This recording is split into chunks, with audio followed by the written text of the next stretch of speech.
Hello guys, hello water sign, hello Pisces, Scorpio, and Cancer. Welcome dito sa aking channel, Kapalaran 888. Welcome. Alamin natin kung anong messages, vibration, gabay energy para sa lahat. Ito yung general reading, so pwede kang makaresonate, gamitin mo yung intuition. So I hope na makuha mo yung energy, water sign, Pisces, Scorpio, and Cancer.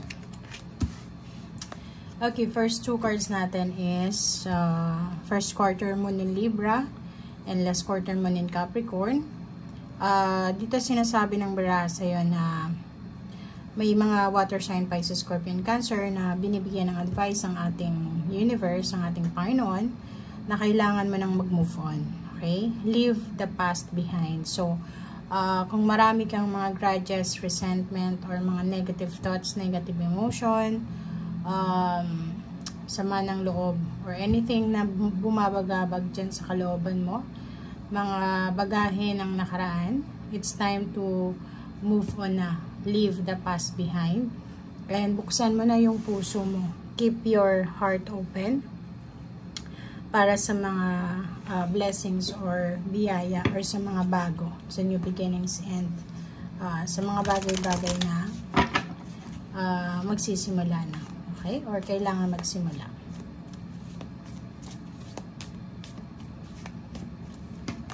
Okay.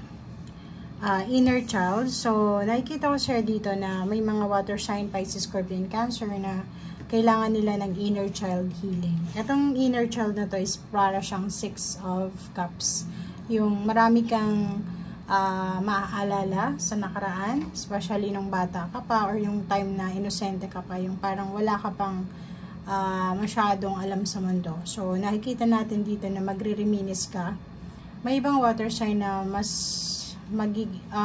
parang prefer nila yung past nila kaysa sa kasalukuyang sitwasyon, lalo na kung sa nakaraan is financially stable sila or masaya yung pamilya nila, and then sa kasalukuyan medyo naghihirap sila sa financial, and then may mga financial emotional problems. So, sinasabi dyan sa'yo ng baraha na kailangan mo nang kalimutan yung nakaraan. Gamitin mo na lang yung nakaraan as lesson para sa mga susunod pang pangyayari sa buhay mo, pero wag ka nang tumambay dyan sa situation na yan.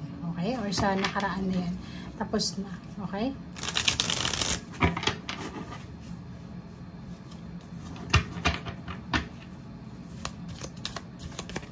Okay.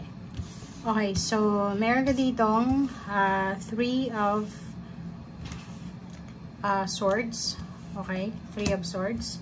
So kung makikita mo dito yung 3 of swords, nalito na ako. 3 of pentacles. Meron collaboration, partnership na posibleng i-offer sa'yo. Pwedeng yung ano na to is business collaboration or partnership, pagpaplano sa isang okasyon, pagpaplano sa isang trabaho, negosyo, or events. So, nakikita natin dito yung 2 of swords na medyo hindi ka convinced. So, parang may iba sa inyo dyan, water sign, Pisces, Scorpio, and Cancer, gustong magtrabaho sa ibang bansa, gustong lumipat ng ibang company, or yun, magkaroon ng new source ng income, mga bagong ideas. Parang nagdadalawang isip kayo sa araw na ito, and nakikita ko na hindi ka masyadong focus ngayon. So, kung ano man tong plano mo, siguro sa araw nito, pagpaliban mo muna, magpahinga ka muna, or yun, ilagay mo muna yung focus mo sa ibang bagay. Kasi, kung tungkol ito sa partnership and work, parang nakikita ko siya dito na medyo wala kang focus ngayon. Water sign, Pisces, Scorpio, and Cancer, lahat ng mga sacrifices mo, lahat ng mga ginagawa mo sa ngayon, yung pag-overtime mo, pag-multitask, etong obligations na to na pinapasan mo ay magdadala to sa'yo ng parang celebration. So, ibig sabihin, yung iba sa inyo dyan, may mga tinatrabaho kayo. Like for example, may pinapagawa kayong bahay, may pinag-aaral, or kung ano pa man to na posibleng ibibigay sa'yo ng universe yung result, or positive result or positive outcome. And nakikita ko siya dito yung iba na nagsisimula pa lang or nasa kaligitnaan na ng kanilang journey, adventure, sinasabi na positive result yung outcome niyan.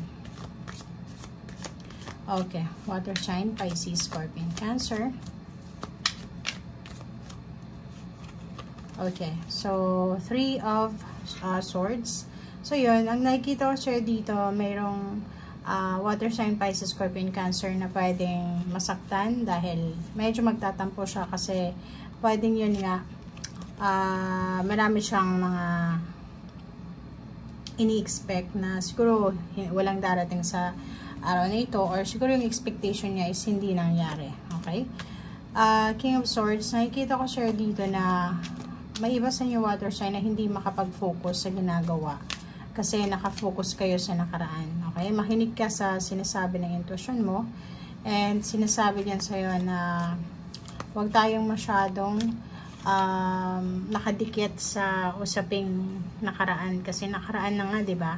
And yung 4 of Wands, nakikita ko siya dito na mayroon kang plano na pagpapatayo ng bahay, pagta-travel, reunion, going back sa yung country, going back sa probinsya, or yung iba sa yung paglilipat ng bahay, or pwedeng may mga isa-celebrate kayong family celebration, wedding anniversaries, birthdays, or anything na masaya ito. Okay. So, nandito yung reverse na 6 of Wands. Yung 6 of Wands na reverse, sinasabi sa'yo dito na kung may naghihintay sa inyo ng like promotion ng trabaho mismo sa araw na ito, wala kang matatanggap na promotion, but kahit like for example wala kang matanggap, pero pwedeng parating na siya sa mga susunod na araw or linggo. Yung iba din sa inyo, pwedeng may mga travel plans kayo sa araw na ito na pwedeng hindi matuloy. Yung iba din sa inyo dito is appreciation. So, kung naghihintay ka ng appreciation, papuri, wala kang matatanggap. Okay?